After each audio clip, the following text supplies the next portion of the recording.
Welcome friends. এই মুহূর্তে SSC নিয়ে একটি বড় খবর সামনে আসছে। সুপ্রিম কোর্টের ডেডলাইন বাড়াতে আবেদন করবে এসএসসি। যোগ্য চাকরিহারাদের জন্য এই মুহূর্তে সবচেয়ে বড় খবর। আপনারা জানেন যে 31শে আগস্টের মধ্যে যে নতুন যে নিয়োগ প্রক্রিয়া সেটা শেষ করার ডেডলাইন দিয়েছিল সুপ্রিম কোর্ট, কিন্তু সেই যে ডেডলাইন সেটা বাড়ানোর জন্য এসএসসি আবেদন করবে, আবেদন করেছেও আজকে। তো যাই হোক, বিস্তারিত এই ভিডিওতে আমরা জানবো। আজকে হাইকোর্টে বিচারপতি অমৃতা সিনহার এজলাসে কিন্তু এই মামলার শুনানি ছিল। এসএসসি যোগ্য চাকরিহারাদের জন্য এই মুহূর্তে সবচেয়ে গুরুত্বপূর্ণ বিষয় এটা যে 31শে আগস্টের পরে তাদের কি হবে। তো নিয়োগে যে সুপ্রিম কোর্টের সময়সীমা সেটা বাড়াতে কিন্তু আবেদন করতে চলেছে স্কুল সার্ভিস কমিশন তথা এসএসসি। কলকাতা হাইকোর্টে এমনই ইঙ্গিত দিয়ে কমিশনের আইনজীবী কিন্তু সওয়াল করেছেন আজকে।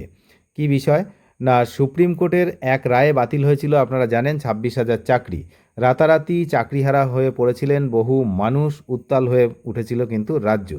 এবার হাইকোর্ট সূত্রে খবর, শীর্ষ আদালতের যে ডেডলাইন সেটা বাড়াতে আবেদন করতে চলেছে কিন্তু কমিশন।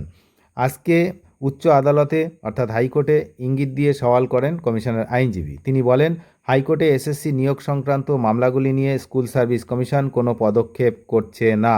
2 সপ্তাহ সময় মঞ্জুর করা হোক। এদিকে হাইকোর্টের বিচারপতি অমৃতা সিনহা এদিন বলেছেন, একসঙ্গে চাকরিহীন হয়ে পড়া মানুষগুলির জন্য অত্যন্ত খারাপ লাগছে। 2016 সালের নিয়োগ প্রক্রিয়া ভেস্তে গিয়েছে। বিষয়টি খুবই দুঃখজনক। প্রার্থীদের জন্য আমার সহানুভূতি হচ্ছে, তবে অনেকগুলি বিষয় বিবেচনা করে দেখতে হবে।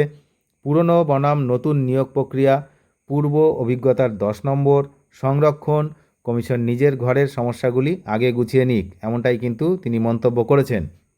আপনারা জানেন যে যে ওবিসি সংক্রান্ত মামলা সেটা কিন্তু রাজ্য সরকার ইতিমধ্যেই প্রত্যাহার করেছে। তো দুর্নীতির জেরে 2016 সালের এসএসসি সম্পূর্ণ প্যানেল কিন্তু বাতিল করেছিল সুপ্রিম কোর্ট। এর জেরে এক ধাক্কায় প্রায় 26,000 চাকরি বাতিল হয়ে যায়।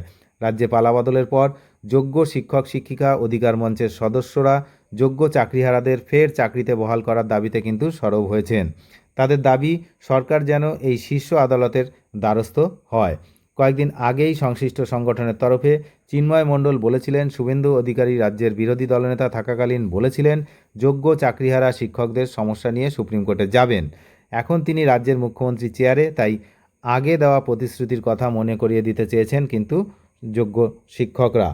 এদিকে এসএসসির আবার উচ্চ প্রাথমিকের শিক্ষক নিয়োগের কাউন্সিলিং সংক্রান্ত নতুন বিজ্ঞপ্তি কিন্তু জারি করেছে। সেখানে জানানো হয়েছে, আদালতের নির্দেশ মতো বাকি 1241 জন প্রার্থীর কাউন্সিলিং শুরু হতে চলেছে। আগামী 21শে জুলাই থেকে এই কাউন্সিলিং শুরু হবে, চলবে 30শে জুলাই অবধি। তাহলে বিষয়টা কোন জায়গায় রয়েছে আপনারা বুঝতে পারছেন। অন্যদিকে এটাও আমরা আজকে শুনেছি সওয়াল পর্বে যে এসএসসির আইনজীবী তিনি কিন্তু হাইকোর্টে জানিয়েছেন যে এই মুহূর্তে এসএসসির সমস্ত কাজকর্ম কিন্তু বন্ধ আছে। অর্থাৎ যে গ্রুপ সি গ্রুপ ডির যে পরীক্ষা হয়েছিল সেই পরীক্ষার রেজাল্ট সংক্রান্ত বিষয় সব কিছুই কিন্তু এখন পুরোপুরি স্টপ পজিশানে আছে, পুরো বন্ধ হয়ে রয়েছে। এই অবস্থায় 31শে আগস্টের মধ্যে এই নতুন নিয়োগ করা কিন্তু কার্যতই অসম্ভব বলে মনে করছে ওয়াকিবহাল মহল। তাই তারা চাইছে যে সুপ্রিম কোর্টে আবেদন করে এই সময়সীমা বৃদ্ধি করার জন্য। একই সঙ্গে যারা যোগ্য চাকরিহারা তাদেরও চাকরি কিন্তু 31শে আগস্ট পর্যন্তই লাস্ট সময়সীমা দেওয়া হয়েছিল। তো সেটাও যাতে বৃদ্ধি করা যায় সেই বিষয়ে কিন্তু এসএসসি ভাবনা চিন্তা করছে, তাই তারা কিন্তু আবেদন করবে। কি হয় বিস্তারিত আপডেট কিন্তু সময় মতো পাওয়া যাবে। যারা চ্যানেলে নতুন তারা অবশ্যই চ্যানেলটিকে সাবস্ক্রাইব করে সঙ্গে থাকবেন। ধন্যবাদ।